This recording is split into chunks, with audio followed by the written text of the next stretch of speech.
Hello everybody, welcome back to my channel. My name is Lottie and today I'm going to talk to you about 26 Kindle ebooks that I got for free. No, I did not download them from Kindle Unlimited. I got 26 books on my Kindle for free to keep forever. If you have not heard of Stuff Your Kindle Day, you are honestly missing out. This is going to sound like an ad, but I promise you guys it's not. I just wanted to share the love with you, talk to you about the books that I got in the last Stuff Your Kindle Day, and let you guys know about when the next Stuff Your Kindle Days are going to be, so that you can take advantage and get free books. I think it was somebody in Spoop's Friends Discord where they shared Stuff Your Kindle Day, which I had never heard of before. It is probably one of the best things ever invented. Stuff Your Kindle Day happens 4 times a year. It is when a bunch of authors let their books be downloaded for free onto Kindle or any other e-reader of your choice for one day only, and you get to keep it forever and literally stuff your Kindle with as many of these free books as you want. The last Stuff Your Kindle Day was on the 30th of June and I got 26 books during this sale, I guess. They are all romance books, so if you are a romance reader, you are very much in luck. I hope you can find out about some new books that I got in the last Stuff Your Kindle Day, and you can look forward to the next 2 Stuff Your Kindle Days at the end of 2023 to stuff your Kindle with more romance books. I think there is also a crime mystery version of Stuff Your Kindle Day, but I didn't really look into it because that's not a genre I read from very often. But I will leave a link in the description to the website for the romance ones, and then you can kind of navigate around there to find the list of books for the next Stuff Your Kindle Day when they are announced, and potentially look into if there is that crime mystery one that I'm pretty sure I saw on that website. So as you guys know, I absolutely love romance in my books, whether it's a straight up romance book or it's a fantasy romance or something like that. So I had to take advantage of Stuff Your Kindle Day and try and get some fantasy romance, especially there's a lot of fantasy romance books on this list, to read for the future. So I've split this video up into 3 sections. First of all, I'm going to talk to you about all of the fantasy romance ebooks that I got, then the paranormal romance, and then the contemporary romance as well. I'm also going to give you guys descriptions based on what convinced me to download these books rather than the full blurb or a full synopsis of the books. On the website there is kind of a shorter synopsis of what each of the books is about, and also a list of tropes or things that the author felt was important to mention to try and convince you to try their book out. So without further ado, let's get on with the books that I picked up during Stuff Your Kindle Day. So first of all, let's talk about the fantasy romance books that I picked up. The first one being Veiled by Michelle Arrow. So first of all, I'll read you the description and then talk to you about why I decided to pick this book up. So Audrey is supposed to be attending the exclusive performing arts academy she has dreamed of attending her entire life. However, one wrong click landed her at the exclusive House of Shadows, a vampire academy. So all I really know about this is it's a young adult, which I didn't realise until I was making my list, and the thing that convinced me to pick this up is because it's about vampires and I just love vampires, so I didn't really need to know much else. It's got a school setting and it's about vampires. That's literally all it took to convince me. Next we've got Empath's Law by Jen Linning, which is the first book in the Treatise of Moial series. The little description about this is he's a blushing incubus and she's the empath challenging him at every turn. His powers may not affect her, but there's more than magic in play. Who will be the seducer and who the seduced? So that intrigued me with the whole incubus empath. Incubuses are basically vampires, so it's another vampire one. It also sounds like this one could be a little bit kinky with a lot of smut in it as well. And there were some taglines for this, which included an enemies to lovers story, it was a slow burn romance, and also that it was a gas lamp setting, which I'm thinking it might be a historical fantasy romance. But I wasn't entirely sure what it meant by gas lamp. I'm just thinking that's kind of more Victorian type setting. So the next book was The Coven of Ruin by T.K. Tucker, and this is the first book in a series of the same name. And this one intrigued me because it is Greek myth retelling. So when Ares saves a witch from the arena in Olympus, he doesn't think anything will come of the short encounter. But a life debt, some wicked witches, and a doom-filled prophecy later, and well, the fates had other plans. A slow burn, enemies to lovers, romantic fantasy. So that has loads of things in it that just really appealed to me. So I decided to grab it and pick it up. And apparently there is also queer rep in this as well, which was obviously a bonus. The next book I picked up was A Trace of Copper by Anne Rennick, which is the first book in the Elemental Steampunk Tales. So this one I know is obviously a historical fantasy because it is a steampunk setting, and also it was very intriguing to me because it is set in Wales. So the little description for it was, in a quaint Welsh village, a forbidden love rekindles as a mischievous rogue frog hops into their lives, casting a shadow of uncertainty over their shared future. There is not a lot there that gives much away, but I was very intrigued by the Welsh setting, the historical fantasy, and a mysterious rogue frog, which makes me think it's got something to do with The Princess and the Frog. I don't know, I've not read any Princess and the Frog retellings, and it doesn't say it's a retelling, but I feel like it's going to have those kind of vibes. Apparently this has also got a second chance romance in it as well, so if that's something that you enjoy reading in romance, maybe pick this one up. I would also just like to quickly mention that these little descriptions that I've got here are so short in comparison to the like blurbs that I was looking at on Goodreads. So I only picked the books up based on these descriptions, and when I was planning out this video I was thinking I was going to like show you guys or read to you guys the like full blurbs, but some of them were paragraphs long, and you know when you think, don't tell me the whole plot of your book in the blurb, like I just want to know the basics. You don't need to have the whole plot in there. So the next one was called Kitsune, which is a Little Mermaid retelling, and that one is by Nicolette Andrews, and it is the first book in the Tales of Akatsuki. This had a very small short description, and it is a kitsune dreaming of a wider world, a prince seeking purpose, a love that defies the odds.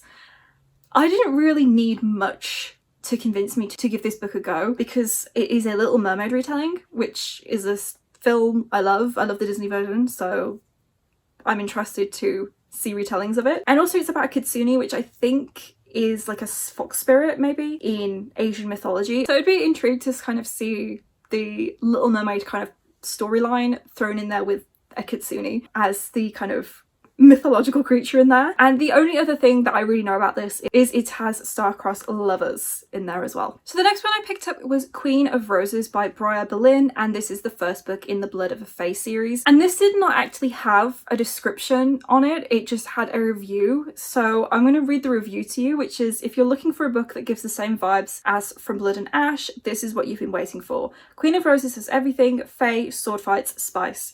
So the review was by someone called Slothy Reads, and I've not read From Blood and Ash, but it's a series I'm interested in reading, so if it's similar to that, it's definitely something I want to give it a go. But what convinced me to pick this up is the list of tropes that accompanied it. So we've got enemies to lovers, which I love, touch her and die, fae steamy romance, only one bed, my favourite trope, magical creatures, road trip and found family. It sounds like it can be epic. So I'm very interested to read this one, and I'm hopefully thinking maybe I'll pick it up relatively soon. So the next one is Last King by Amabel Daniels, and this is actually a standalone fantasy romance. The description was, he's a thief and she's a healer. When they flee from predators attacking the village, can they compromise to save the mainland? The tropes associated with this one are enemies to lovers, touch her and die, only one bed, and swords and dragons. So this is sounding like it's going to be very high epic fantasy with all those romance tropes that I really love. So I'm very interested to read this one. Juxtaposition as well with him being a thief and her being a healer, I was very interested by as well. As you guys know, I love Kale and Irene from the Throne of Glass series, so I feel like there might be a similar dynamic with their relationship there.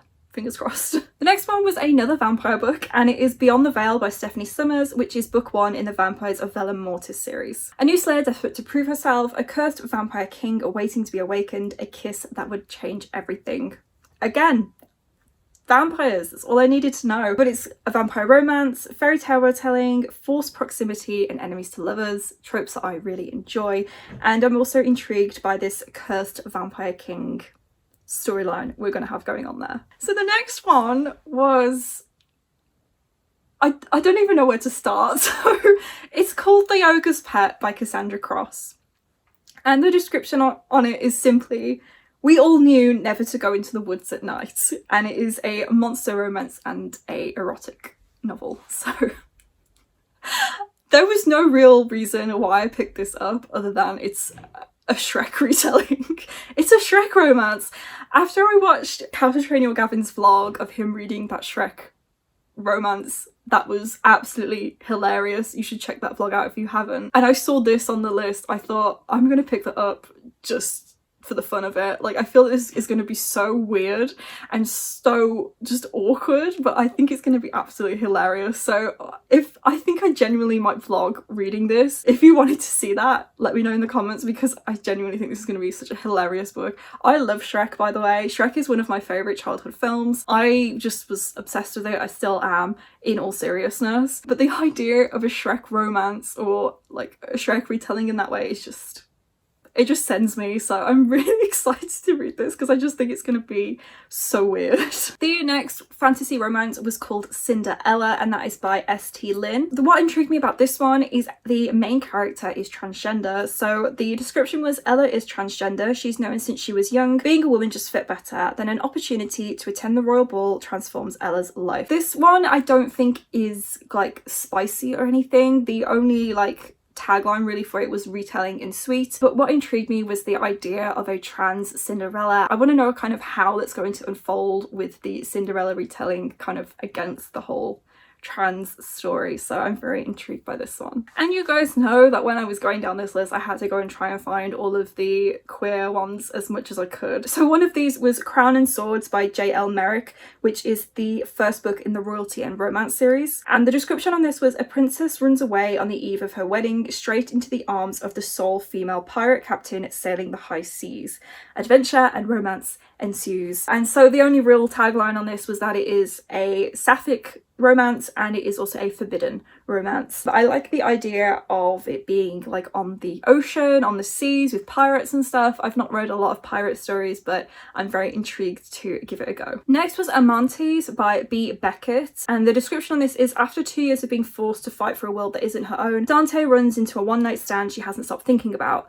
Olondra has been hurt by love, but she can't get Dante out of her mind. And all I really know about this is a sapphic romance. It is spicy and it has soulmates. So I feel like this one might be kind of a, you know, after the fact type fantasy, because obviously 2 years being forced to fight for a world that isn't her own. But I think it's going to focus more on like a romance between the two. I feel like it probably is going to be a bit of a shorter book as well, but I'm intrigued. So next we have Of Blades and Shadows by Belle Manuel. The description for this was, assassins, lost heirs, tangled destinies delve into the gripping world of the Soul Stealers Saga, a new adult dark fantasy series where myths become reality and freedom hangs in the balance. Follow Ariana Gamon, don't know, a resilient soul stealer bound to the Dark Throne as she navigates treacherous paths alongside fellow assassins. So this is a dark fantasy, it's got enemies to lovers, and it has a bisexual main character. So there wasn't really much about the description that really kind of revealed much to me about what's going on in the plot, but I was intrigued by the bisexual main character, and I'm interested to know more about what a soul stealer is, the Dark Throne, the treacherous paths, and obviously we know that the main character is an assassin, so I don't know, I feel like I could really enjoy this one. So the last of the fantasy romances was called Veiled. Again, we've come full circle, and this one is by Ruby Smoke, and this is the first book in the Concealed in Myths series. Hudson Jacobs, oblivious to the prophecy she's tied to, steps into a world of magic and danger. At a magic university she never intended to join, she discovers that her 4 captivating instructors are not only irresistibly alluring, but are also her mates. As the prophesied queen of the Fae, she's threatened by impending danger, and the balance between 2 realms is at risk. So I'm very interested by the fantasy plotline in this, but I also know that this one is a reverse harem story, which is not something I really read much from before, so I'm interested in that, as well as the possibility of it being a why choose romance as well. So let's move on to the paranormal romances. Paranormal romance isn't something I read from quite as frequently as fantasy romance, and I'm not quite as interested in it as fantasy romance, but the books that I've got on the list, I was just like, yes, let's give those a go. So the first one is called A Cocktail of Sin by Arizona Tape, and this is part of the Forked Tale series, but it is a standalone story in that series. So I don't think it's like the first book in the series, but it sounds like that I can read it and not have to have the background knowledge of the rest of the series to enjoy it. So angels and demons shouldn't mix, but that's what makes the drinks and the romance taste so good. A Cocktail of Sin is a standalone story in the Forked Tale series, a light-hearted urban fantasy romance with angels, demons, cocktails, and a sapphic romance. So what appealed to me the most about this was the sapphic romance, and it is a cozy urban paranormal fantasy, and I feel like, you know, if I enjoy this, then it's potential for me to pick up the rest of the series as well and see what that's all about. But I like the idea of the plot, because I had a look at what the like rest of the story is about, and it sounds like it's like the 7 deadly sins or something, so I'm very intrigued by this one. So the next one is a lot shorter in terms of the description, and it's called Splintered Magic by Jeline Dolbear, and I didn't really need much convincing to pick this up because the description for it was a woman starting over, lost magic, a magical cat with a secret. It was the cat that did it for me, and apparently the cat talks, so I did not need much convincing to pick this up. It was literally just like, okay, there's a cat in it, great, I am going to be picking that one up. Apparently it's also got a fae protagonist, and it is a midlife romance as well. If you're interested in the idea of a talking cat as well, maybe pick this one up. The next book I picked up was 1970 by Sarah Craddock, and this is the first book in the 7 series. The description for this was: living in an aging New Orleans mansion with their mother, the 7 siblings of the powerful Deschanel family each possess a magical gift, but as they grow older, a dark prophecy threatens one of their own. So I was very intrigued with the idea of following the 7 siblings, and that each book probably in the series is going to focus on a different one of them. This one is a historical paranormal, which I am intrigued by, and we also have witches, friends to lovers, and a dark romance in there as well.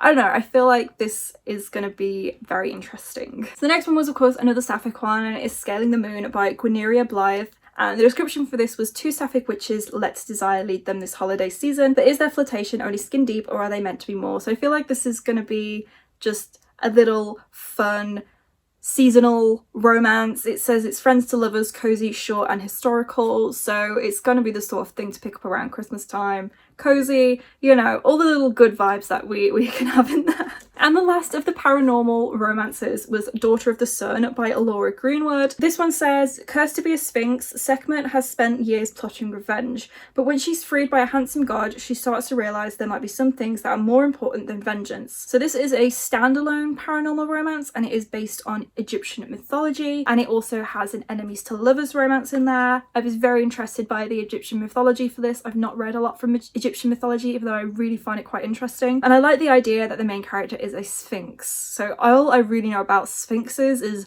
the Sphinx in Egypt, so I'm interested to see like how that's going to be addressed, and you know, seeing the romance unfold, I guess.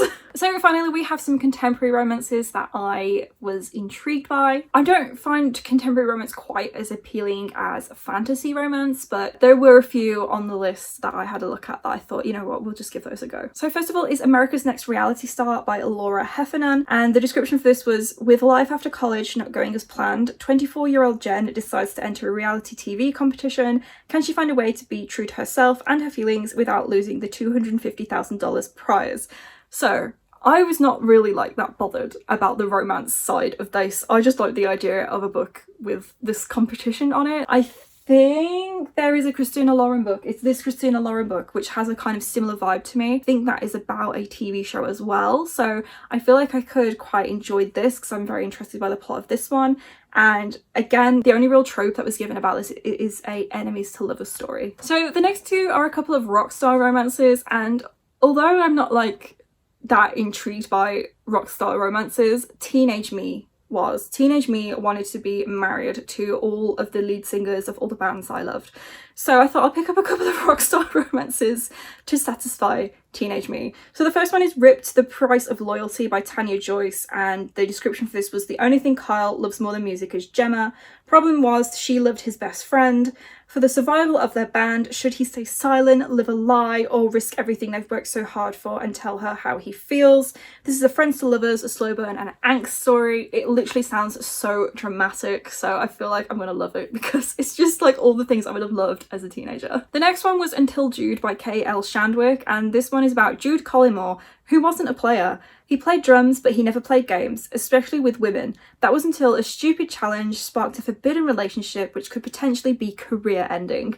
Now, Jude has to decide where his loyalties lie and where his heart belongs. So again, another angsty rockstar romance story, and again, this one has a slow burn in there as well. Then I went through a couple of rom-com light-hearted ones. The first one is A Flight to Love by Frankie Fire, and this one is a Christmas holiday one again. So after I really enjoyed Make You Mine This Christmas by Lizzie Huxley Jones, I thought, you know what, we'll give this a go, because the other thing about this one is it's sapphic as well. So CEO Autumn Peterson is used to taking risks, but spending the holidays with an ex isn't one she's willing to take. When a blizzard ruins her island vacation getaway, she's not only stranded inside an airport, but stuck with an emu hobby farmer. Calissa Roberts, the one who got away decades ago. So yeah, I'm intrigued. Again, Christmassy, sapphic, it's got a grumpy sunshine relationship, it's got forced proximity, and it's also a second chance romance. The next one was Falling for the Best Man by Ali Decker, and this one is a male gay relationship. Description for this one was, a week-long wedding party at a summer camp is the perfect backdrop for falling in love, isn't it? Featuring opposites attract, a sole computer geek amongst all the theatre geeks, fun summer activities, and a wedding, of course. So this is like a fun rom-com summer romance queer story. So next I picked up a darker romance, and it is Impact by Nikki Markham, and the description for this was, Bailey is 28 years old, she's single, she's bisexual, and after stumbling into the wrong club on the right Friday night, she thinks she might be kinky too. Immediately entranced by the sights around her, including the gorgeous and commanding Dom, Isabel, Bailey wonders if there's a side of life she's been missing. So the tropes list on this, there was not many things other than it's a sapphic story. It's like, we get it, you don't. There's only so many ways you can say sapphic. The vibe of it, the fact that it's about a Dom relationship, maybe thinks it's some sort of like a kink, maybe dark romance type situation. So I'm very intrigued by this one. And the final book number 26, one for each letter of the alphabet, was Girls Who Lie Together by Jessa Russo, and there was not much to convince me to pick this one up, because it says easy summers lead to hard falls in this sapphic Grease meets Mean Girls contemporary romance. I love Grease, I love Mean Girls, I love me a sapphic romance. I did not need much else to convince me to pick this up. The tropes listed as well was also opposites attract and enemies to lovers. So yeah, I'm very intrigued by that one as well. I feel like I'm gonna love it. So those were the 26 books that I got absolutely for free during Stuff Your Kindle Day back in June. If you want to pick up some free romances on your e-reader, the next Stuff Your Kindle Day is on September the 20th, and the last one for 2023 is on 27th of December. I will leave a link to the website in the description so you can get yourself prepared for the next Stuff Your Kindle Day. I'm really looking forward to reading these books. I really hope I get them on a TBR relatively soon. I'm terrible for getting books and then not picking them up for a really long time, as you guys know, but yeah, all the romance in my life. It's gonna be great. But that is it from this video, guys. Thank you so much for watching. If you enjoyed it, please remember to give it a big thumbs up. Let me know in the comments down below your favourite romance book, your favourite romance trope, and why. If you haven't already and you would like to be, please do consider subscribing. I post a new video every single week. And that is it from me today, guys. Bye!